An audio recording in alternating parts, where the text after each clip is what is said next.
우리 사회가 정직하고 공의로운 사회가 되고 우리 성도들의 거룩한 삶의 예배가 회복되기를 바라는 마음으로 아모스의 말씀을 상고하고 있습니다.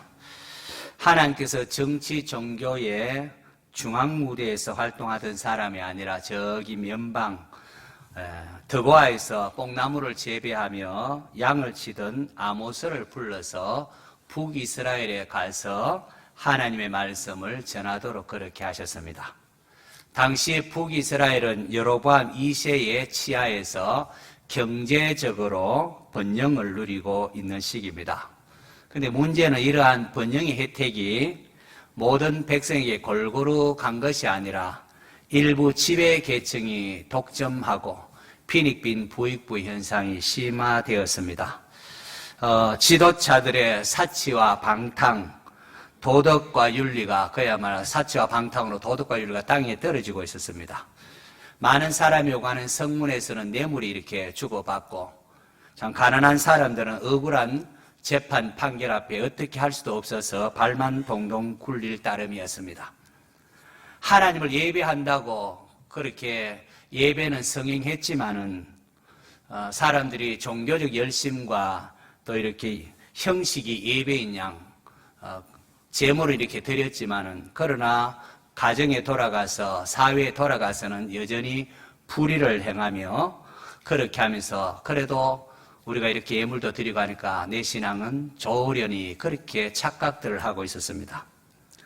하나님의 백성의 이스라엘의 그 풍조가 물질주의에 대한 탐욕이 가득했고 음란이 가득했습니다. 여기에 대하여 아모스 선지자가 와서 하나님의 말씀을 들고 와서 오직 정의를 물같이 공의를 마르지 않는 강같이 흐르게 할지어다 그렇게 외쳤습니다. 아모스는 이스라엘 백성들에게 하나님의 심판을 외치면서 여호와께로 돌아와야 삽니다 그렇게 합니다. 그런데 여기서 여호와께로 돌아오는 것은 베델과 길갈에 가서 그렇게 종교적 열심을 내는 것이 아니고 바로 죄악된 삶에서 돌이키는 것이라 그렇게 말을 했습니다. 하지만 이스라엘 백성들 이러한 아모스를 핍박했고 자기들의 경제적인 풍요와 군사력을 자랑하며 야곱의 영광을 노래했습니다. 그런데 하나님께서 아모스에게 5가지 환상을 보여주시면서 이스라엘이 멸망할 것이라고 선포하십니다. 아모스 7장에서 9장 오늘 본문 바로 앞에까지 바로 5가지 환상이 나오는데 오늘 아모스 마지막으로 이렇게 강의하고자 하니까 이거 5가지 한꺼번에 요약을 잠시 합니다. 첫 번째가 7장 1절에 보니까 메뚜기 떼 재앙이 메뚜기 떼 재앙이 선포됩니다. 고대 메뚜기 떼 재앙은 모든 농작물을 갉아먹는 끔찍한 것이었습니다. 메뚜기의 재앙이 선포되니까 아모스가 하나님 앞에 이스라엘을 위하여 부르짖습니다. 여러분 아모스 7장 2절 같이 한번 볼까요? 제가 우리 성도들을 위하여 또 우리 자녀들을 위하여 기도할 때 이 말씀을 자주 인용합니다. 아모스 7장 2절 같이 읽겠습니다. 시작.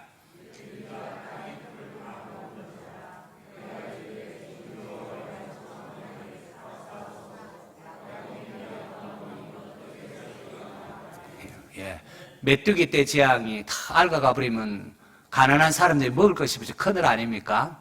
그래 메뚜기 떼 재앙 하나님께 선포하니까 주 여호와여 청하건대 사하소서 용서해 주소서 야곱이 미약하오니 어떻게 했으리까? 아직 야곱이 하나님 이게 아직 철부지라 신앙이 아직까지 성숙하지 못합니다. 감당 못합니다. 하나님 이 메뚜기 떼 재앙을 멈춰달라고 그렇게 기도하는 겁니다. 제가 우리 아이들 생각하면서 이렇게 또 우리 성도들 생각하면 하나님 아직까지 우리 성도들이 아직까지 연약합니다. 하나님 용서해 주세요. 그렇게 자주 이 말씀을 인용합니다. 아모스가 이스라엘 위하여 기도할 때 하나님께서 뜻을 돌이키사 메뚜기 떼 재앙을 멈추어 주셨습니다. 할렐루야. 두 번째 환상을 보는데 두 번째 불의 환상. 불이 확 타오르는데 하나님께서 불이 바다를 삼키고 육지를 이렇게 마르게 하는 겁니다. 이렇게 되면은 지하수가 마르고 모든 농작물이 다 없어져 버립니다. 불로 인한 재앙이 환상을 보니까 아모스가 또 하나님 앞에 엎드려 기도합니다. 자, 어떻게 부르짖는지 5절 말씀 7장 5절도 한번 볼까요? 같이 읽습니다. 시작.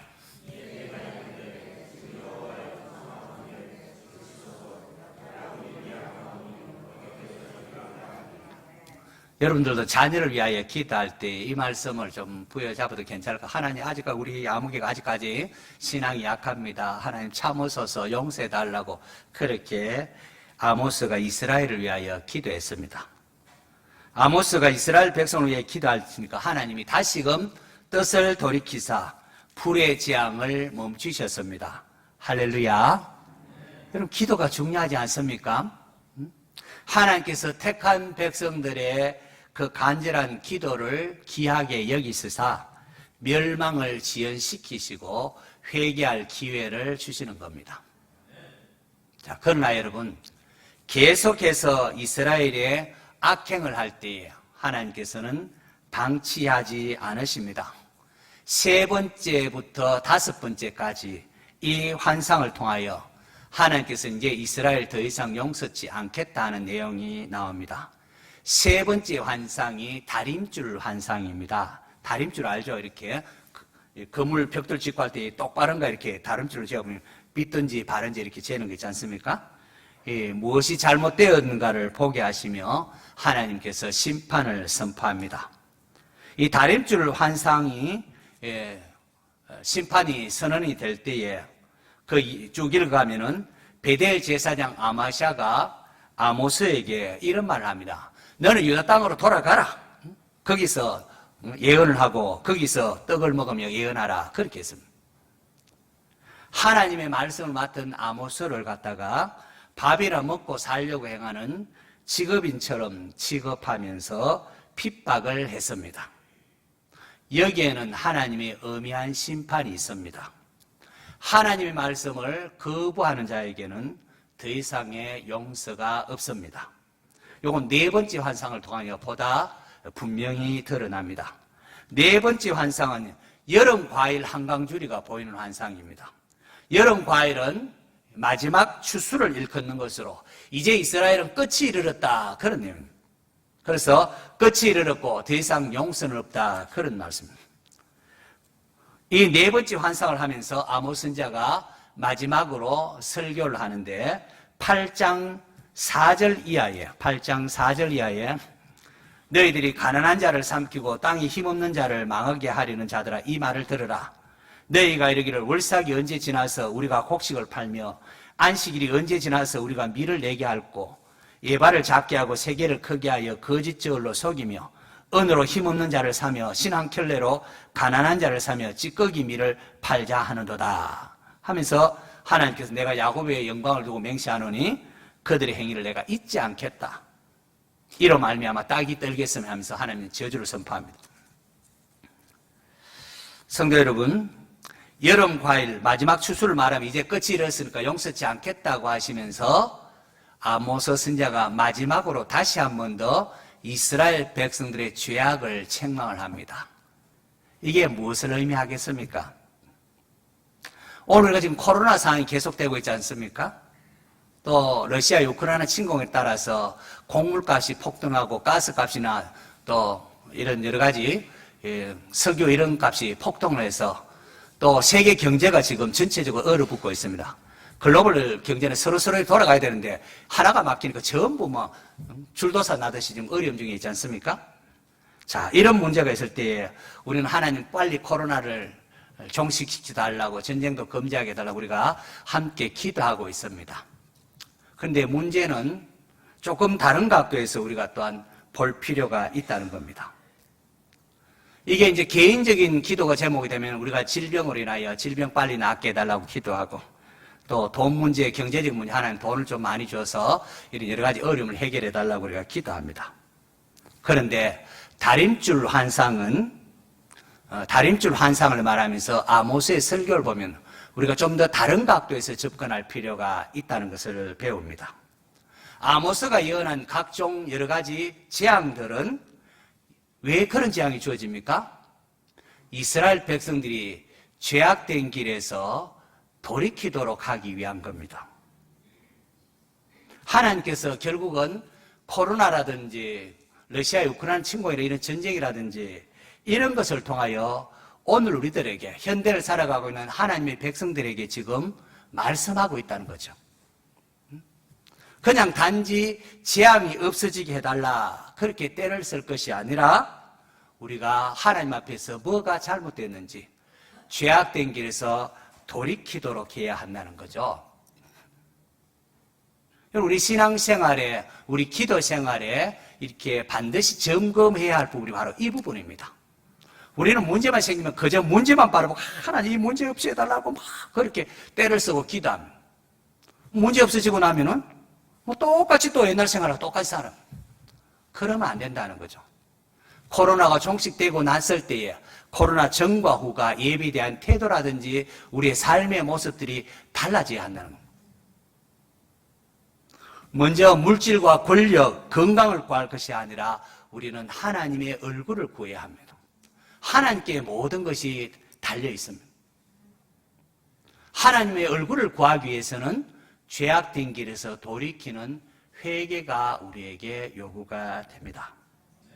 하나님 앞에 우리의 삶이 잘못된 길에서 돌이키면은 모든 것이 척척척척척 제자리를 찾아갑니다. 그래서 코로나가 종식되는 것도 중요하고 전쟁으로 인해 정말로 참 많은 사람들이 오늘도 폭염으로 죽어가지 않습니까? 얼마나 안타깝습니까? 이 전쟁에 죽어가는 것이 빨리 멈춰져야 되는데 그러기 위해서는 먼저 믿는 성도들의 삶의 모습이 달라져야 합니다.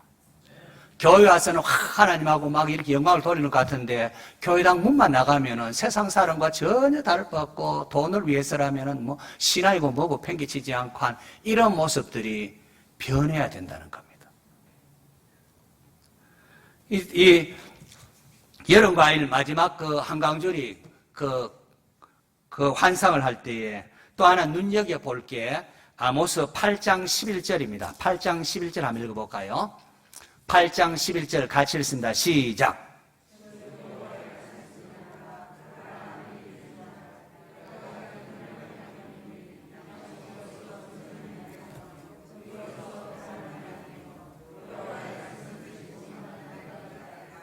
주 여호와의 말씀이니라 하나님께서 친히 사인하면서 강조하고 있습니다. 보라 날이 이를지라 내가 뭘 보낸다고요? 기근을 땅에 보내리니 양식이 없어 주림이 아니요 물이 없이 강함도 아니요 가람도 아니요 여호와의 말씀을 듣지 못한 기갈이라. 여러분 한번 가만히 생각해보세요. 우리는 기근이 오면은 양식이 없고 물이 없는 게 문제 아닙니까? 기근이 와도 양식이 없고 물이 없는 게 문제지 여호와의 말씀의 기근 이거는 뭐 별로 그렇게 대수롭지 않게 여겨집니다. 그렇지 않습니까? 그러나 하나님께서는 그 양식과 물보다도 여호와의 말씀을 듣지 못하는 말씀의 기갈이 더 엄한 심판이라고 우리에게 말하고 있습니다. 왜 그럴까요? 왜 그럴까요? 그게 세상에 썩어질 것과 영원한 것의 차이점입니다. 야곱의 우물물과 예수님 주신 물의 차이가 그겁니다. 야곱의 물은 안 먹으면 육신이 좀 목마르고 기근이 없으면 배가 좀 굶고 이렇지만은 하나님의 말씀이 막혀버리면은 영원히 죽어버립니다.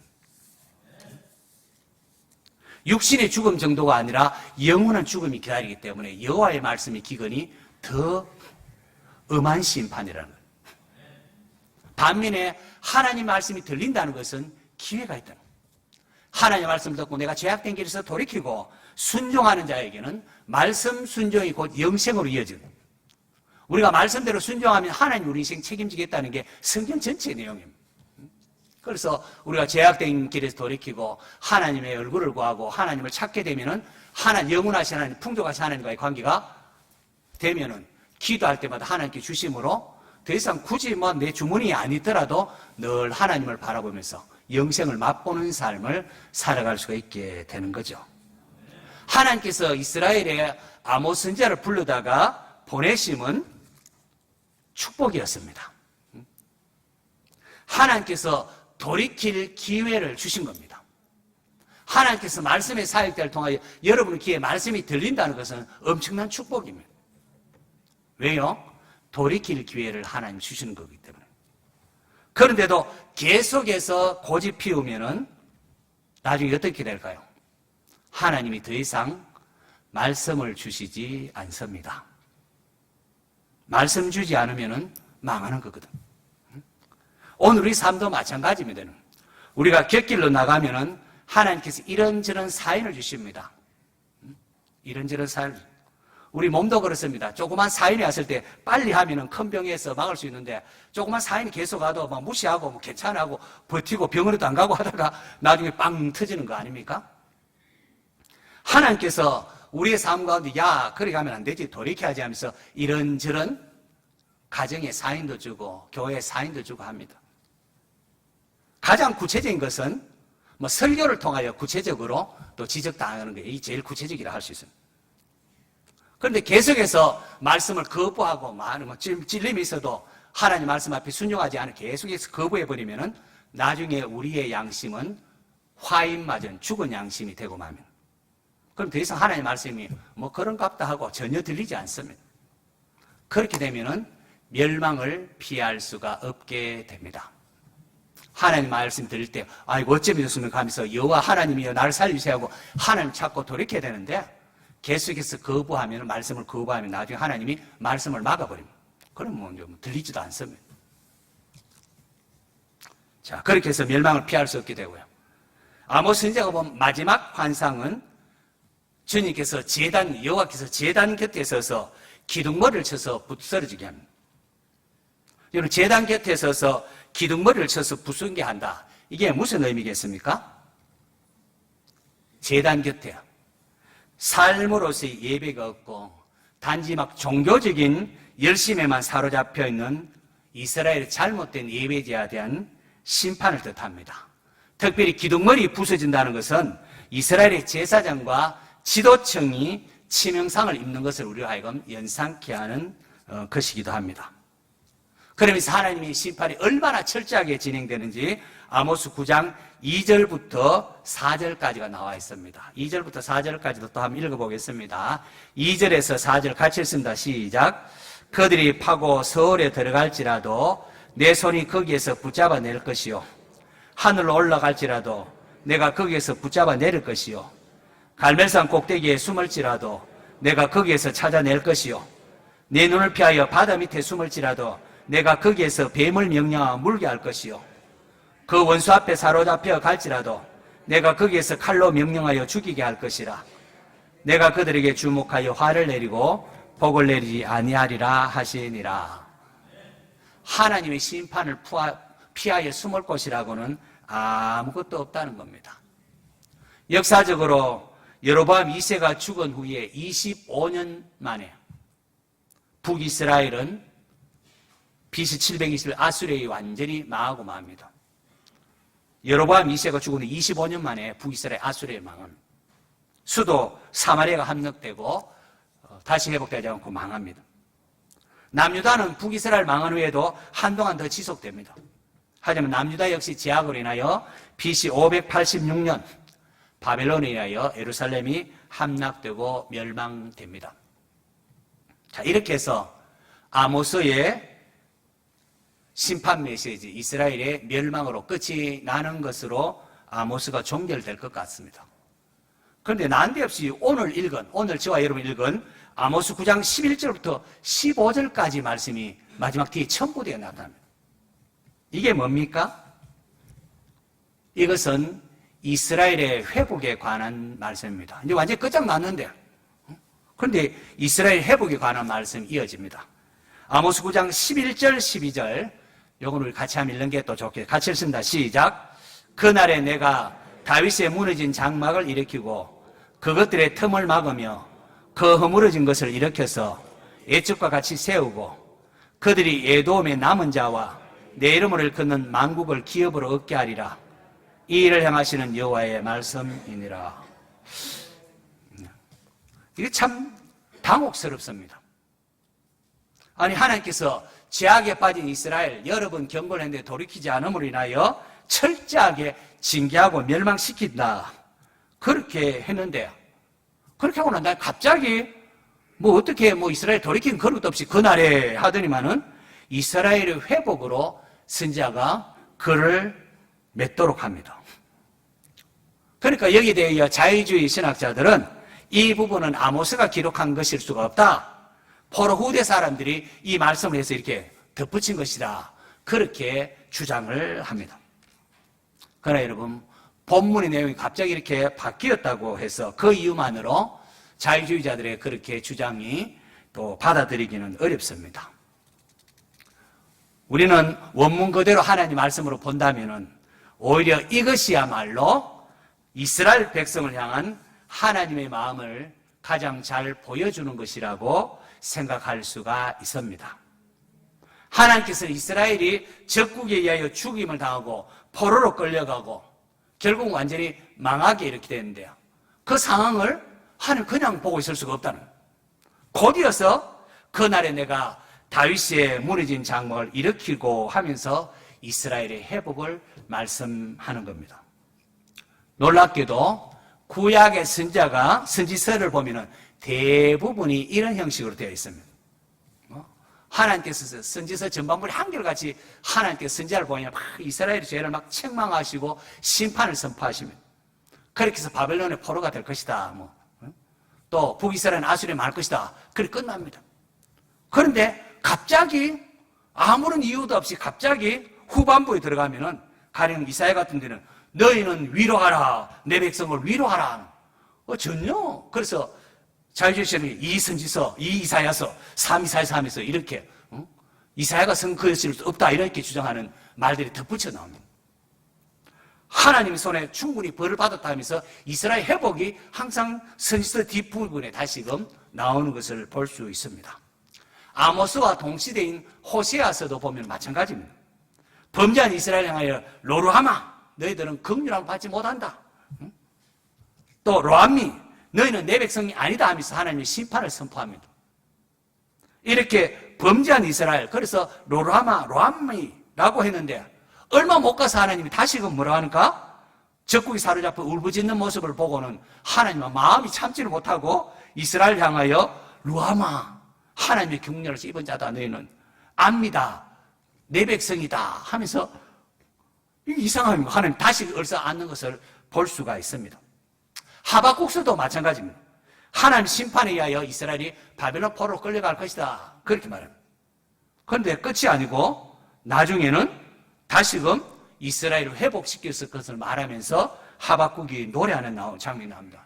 비록 무화과 나무가 무성하지 못하며 포도나무에 열매가 없으며 감람나무에 소출이 없으며 밭이 쭉 없을지라도 나는 여호와로 말미암아 즐거하며 나의 구원에 하나님 말미암아 기뻐하리로다. 바벨론으로 인하여 침략으로 인하여 이스라엘이 남유다가 망하는 것을 보면서 벌벌벌벌 입이 벌벌벌 떨리면서도 하박국 선지자가 노래합니다. 하박국의 노래 뒤에 덧붙이는 것이 무화과나 무성치 못하고 이래 다 망할지라도 나는 여호와로 말미암아 즐거하며 구원의 하나님으로 말미암아 기뻐하리로다 노래하는 것으로 끝맺고 있습니다. 이사야서가 그러하고 예레미야서도 그럽니다. 예레미야는 또 새 언약을 말하면서 완전히 망했다 놓고 새 언약을 하면서 다시금 이스라엘의 회복을 말합니다. 하나님께서 이스라엘의 멸망과 심판을 선포한 이후에 그리고 얼마 후에 마지막에는 항상 이스라엘의 회복을 언급하는데요. 바로 이것이 이스라엘을 향한 하나님의 본심입니다. 성도 여러분, 오늘의 본문의 말씀은 아모스 선지자나 당시의 이스라엘의 이야기가 아닙니다. 그들의 이야기만이 아닙니다. 하나님보다 세상을 더 사랑하고 자신의 욕심을 위하여 하나님의 말씀을 저버리고 하나님 멀리 있다 생각하고 저버리고 자기 고집대로 행하는 우리를 향한 하나님의 마음을 보여주는 것이기도 합니다. 우리의 행위대로 하면 우리가 이 자리에 있을 수도 사실 없을 겁니다. 하나님께서는 죄인된 우리를 위하여 독생자 예수 그리스도의 죽음이라는 엄청난 값을 지불하셨습니다. 성도 여러분, 우리가 아모스 선지자를 통하여 참 삶으로서 예배를 이렇게 강조함을 받는데도 불구하고 참 안 되거든요, 여러분. 나를 돌아봐도 그렇고 일주일만 돌아봐도 우리가 참 가정에서 참 부부의 관계, 자식과의 관계, 또 이웃들과의 관계 어느덧 자기를 자랑하고 자기가 내세우고 그랬으면 잘 안 됩니다, 이게. 어떻게 해야 될까요? 어떻게 해야 될까요? 그럼 새벽기도 나오고 기도하고 그렇게 해도 나가서 생활하면 잘 됩니까? 판판이 깨지는 게 우리의 모습입니다. 그래서 지난 주일날 우리가 다루지 않았습니까? 오라, 나는 공고한 사람이다. 누가 나를 건질까? 그게 바로 하나님이 다시금 건지겠다 하는 게 오늘 본문의 내용들입니다. 예수 믿는 사람들에게는 지금 하나님께서 우리가 안 되기 때문에, 우리 힘으로 안 되기 때문에 독생자 예수 그리스도를 십자가에 내어주심으로 우리의 죄를 대속하신 겁니다. 그러므로 우리에게는, 예수 믿는 자에게는 결코 정죄함이 없다는 것. 그리고 또 하나 뭡니까? 성령님을 보내사 우리로 하여금 진짜로 의롭다 말로만 하는 것이 아니라 우리의 거룩한 삶을 이끄는데 내 힘으로 안 되기 때문에 하나님께서 보내신, 예수 그리스도를 통해 보내신 성령님으로 말미암아 우리 이 일을 행하게 한다는 거죠. 그래서 사도 바울이 우리가 아직 죄인 되었을 때에 그리스도께서 우리를 위하여 죽으심으로 하나님께서 우리에 대한 자기의 사랑을 확정하셨느니라. 그래서 우리는 다시 정죄함이 없게 되고요. 또 베드로도 너희가 전에는 백성이 아니더니 이제는 하나님의 백성이요 전에는 긍휼을 얻지 못하였더니 이제는 긍휼을 얻은 자니라. 그렇게 호시아스를 인용하여 외치고 있습니다. 하나님께서 아모스를 통해 이스라엘 향한 무시무시한 심판을 선포했습니다. 하지만 그게 끝이 아니라 하나님께서 그날에 내가 무너진, 다윗의 무너진 장막을 일으키고 라고 하십니다. 하나님께서 만물의 찢기같이 무너진 이스라엘 백성들을 다시금 일으켜서 영광된 하나님의 기업으로 영원히 삼으시겠다는 약속이 주어집니다. 이런 반전이 어디 있습니까? 이것은 이스라엘의 선함 때문이 아니었습니다. 오직 택하신 백성을 불쌍히 여기시는 하나님의 은혜 때문입니다. 다시 한번 오늘 본문 11절 12절 한번 보겠습니다. 11절 12절 같이 읽습니다. 시작. 그날에 내가 다윗의 무너진 장막을 일으키고 그것들의 틈을 막으며 그 허물어진 것을 일으켜서 옛적과 같이 세우고 그들이 에돔의 남은 자와 내 이름으로 일컫는 만국을 기업으로 얻게 하리라. 이 일을 행하시는 여호와의 말씀이시니라. 하나님께서 내가 다윗의 무너진 장막을 일으키고 이 일을 행하시는 여호와, 이 일을 행하시는 누구라고요? 이 일을 행하시는 여호와의 말씀이니라고 합니다. 세월이 흘러서 신약의 사도들은 오늘의 본문의 말씀이 무엇을 의미하는지를 압니다. 예수님의 십자가 죽으심과 부활 후에 주님부터 보냄받은 사도들은 이게 무엇을 의미하는지 알게 됩니다. 여러분 사도행전 한번 찾아보겠습니다. 사도행전, 자, 다 펴봅시다. 사도행전 15장 갑니다. 사도행전 15장, 신약성경 사도행전 15장 13절, 자, 13절부터 18절까지 한번 교독해 보겠습니다. 사도행전 15장 찾았습니까? 사도행전 15장 13절에서 18절까지 제가 먼저 13절 봅니다. 말을 마침에 야고보가 대답하이르되 형제들아 내 말을 들으라.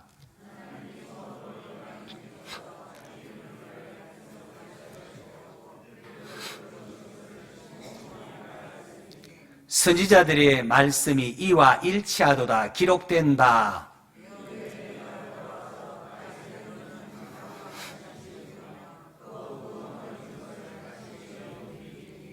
이는 그 남은 사람들과 내 이름으로 일컬음을 받는 모든 이방인들로 주를 찾게 하려 함이라 하셨으니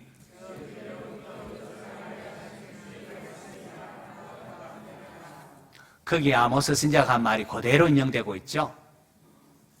아모스 선지자에 의하여 기록된 이스라엘의 회복, 이스라엘의 회복은 단지 팔레스타인에 있던 이스라엘이라는 육적인 나라 이야기가 아니었습니다. 얼핏 보기에는 바벨론 포로로 돼서 다시금 포로에서 돌아오는 이것이 1차적인 성취처럼 보이지만은 이것의 궁극적인 성취는 그 이상이었습니다. 그것은 문자적인 이스라엘의 회복이 아니라 궁극적으로 온 인류를 구원하기 위하여 이 땅에 오신 예수님이 위하여 세워질 신약의 교회에 관한 내용입니다. 이 내용은 사도행전 15장은 바울과 바나바가 이방인들에게 복음을 전했을 때에 많은 사람들이 주께로 돌아온 내용이거든요. 그래서 이방인들의 구원 문제, 할례 받고 우리처럼 율법 지켜서 구원받는다는 그게 아니라 믿음으로 구원받는 얘기를 할 때에 최종적으로 야고보가 말한 것이 아모스의 말이 맞도다 하면서 야고보의 무너진 장막을 다시 세우는 내용이 뭔가를 말하는 건데, 그건 바로 유대인이나 이방인이나 모두가 예수님 믿음으로 말미암아 교회로, 하나님의 백성으로 들어온다는 이 신약의 교회에 관한 말씀입니다. 여러분, 오늘 저와 여러분은 이 아모스 선지자를 통하여 주어진 이스라엘의 회복, 그 회복의 은혜를 입은 자들입니다. 우리 이방인의 이스라엘 사람들 아니지 않습니까? 그런데 우리가 구원받아요. 우리를 구원받고 하나님, 내가 다시는 너희를 내 땅에서 뽑아내지 않겠다. 이제는 다시금 내 땅에서 쫓아내지 않겠다. 그렇게 말씀하십니다. 왜요? 이건 내 힘과 내 능력으로 구원받은 게 아니라 전적인 하나님의 은혜로, 하나님 자기 독생자의 피로 우리를 사신 것이기 때문에 그렇습니다. 그래서 우리가 망하려야 망할 수가 없습니다. 우리가 망하지 않는 것은, 우리가 연약하여 할 수 없는 것을 하나님은 예수님이 이 땅에 오셔서 우리 죄를 위하여 하나님을 다 이루시고 죄가 없으신데도 십자가 피를 주셔서 우리 죄값을 다 치루어 주셨기 때문입니다. 이 놀라운 복음을 받아들이고 믿는 자에게는 하나님 그 믿음을 보시고 의롭다 해주시는 거예요. 그 천국 백성 된 겁니다. 그 믿는 성도들에게는 더 이상 율법으로 새긴 이 율법주의에 매이지 않습니다.